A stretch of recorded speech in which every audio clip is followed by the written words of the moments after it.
Olá, galerinha do terceiro ano! Vamos iniciar nossa aula de História. Abra o seu livro na página 54. Estamos no capítulo 3 e hoje nós iremos falar sobre a ocupação do espaço por meio do comércio. Vamos conhecer um pouco sobre os bandeirantes, os vaqueiros e tropeiros. Eles foram importantes atores sociais no processo de interiorização do Brasil. No capítulo 1, nós estudamos sobre os primeiros grupos que habitaram o nosso Brasil. Falamos sobre os indígenas, os portugueses e africanos. No capítulo 2, nós aprendemos a identificar os aspectos do processo histórico na transformação de povoamento em vilas e cidades.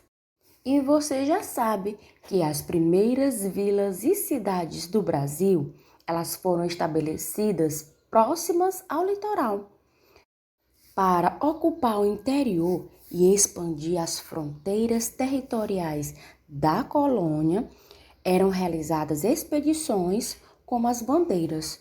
Mas o que foram as bandeiras? Os bandeirantes, como eram chamados, eram paulistas que lideravam grandes expedições em direção ao interior da colônia. O objetivo era a busca de metais preciosos e a captura de indígenas para serem escravizados. As chamadas bandeiras foram expedições saídas de São Paulo para o interior da colônia. Eles iniciaram no final do século XVI e permaneceram ali até o século XVIII. O objetivo principal era o apressamento de indígenas que seriam vendidos e escravizados. Os bandeirantes foram responsáveis por desbravar os territórios dos atuais estados de Mato Grosso, Paraná, Santa Catarina e parte do Rio Grande do Sul e também de São Paulo. Dessa forma, foram surgindo vilas e cidades nos territórios que desbravavam. Então, não esqueça, o termo bandeiras se refere às expedições que saíram de São Paulo e que eram financiadas por iniciativas privadas. Eles eram, na maioria, luso-brasileiros e eram chamados de mamelucos, ou seja, filhos de portugueses com índios. No início foram chamados de paulistas, mas o nome que prevaleceu foi bandeirantes. Acompanhe agora a leitura em seu livro, na página 54.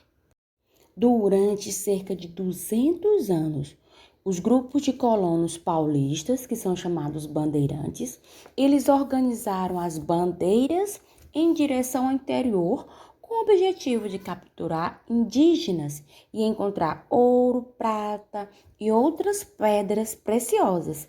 Seus integrantes receberam o nome de bandeirantes. Os colonos paulistas que integravam as bandeiras eram geralmente agricultores, pequenos comerciantes e aventureiros. Havia um grande número de colonos mamelucos, que eram filhos de colonos com índios, e também tinham poucos colonos brancos. Os indígenas capturados eram aprisionados e escravizados para trabalhar nas lavouras e também em serviços domésticos nas próprias casas dos bandeirantes e como guias. Sem eles, portanto, não havia expedições. Os bandeirantes também contavam com o apoio de aliados indígenas para ajudar na captura de povos inimigos. Os bandeirantes costumavam parar para repousar em locais considerados seguros, que acabavam virando ponto de parada e de descanso para outras expedições. Os indígenas, eles lutaram contra a escravidão e a perda de suas terras. Em geral, esses confrontos resultaram do extermínio de grande número de indígenas e da escravização de outros.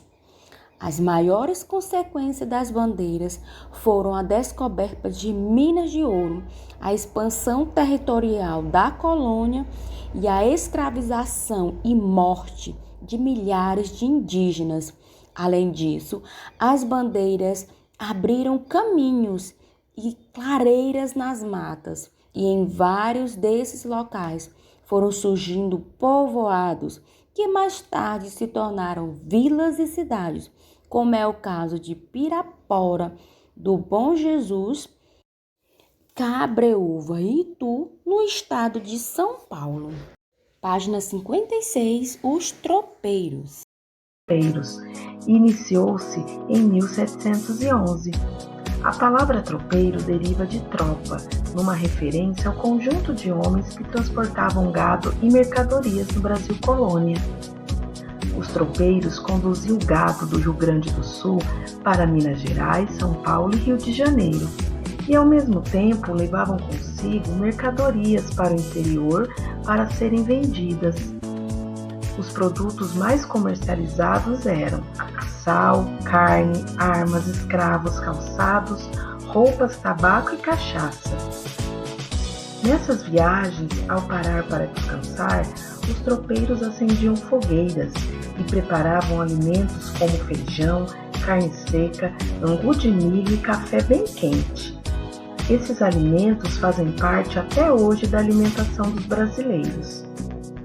Vamos lá para as curiosidades do tropeirismo? O visual dos tropeiros era composto por um grande chapéu de feltro marrom, cinza ou preto.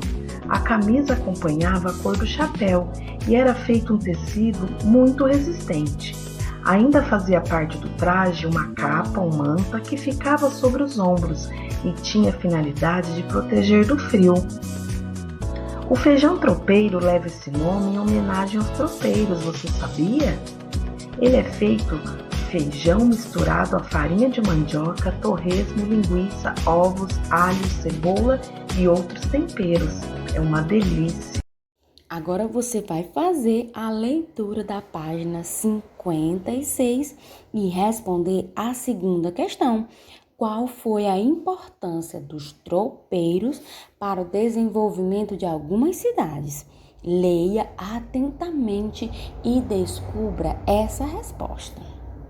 Observe esta linda imagem da página 57. É uma ilustração atual representando vaqueiros há 200 anos acompanhando o gado no interior do Nordeste. Quem é que não conhece um vaqueiro? Pois fique sabendo que foi justamente no Nordeste onde se desenvolveu os primeiros rebanhos de gado. Para comercializar os animais, os vaqueiros percorriam distâncias enormes entre as fazendas de gado e os engenhos. Com o tempo, eles foram abrindo diversas rotas entre o litoral e o sertão.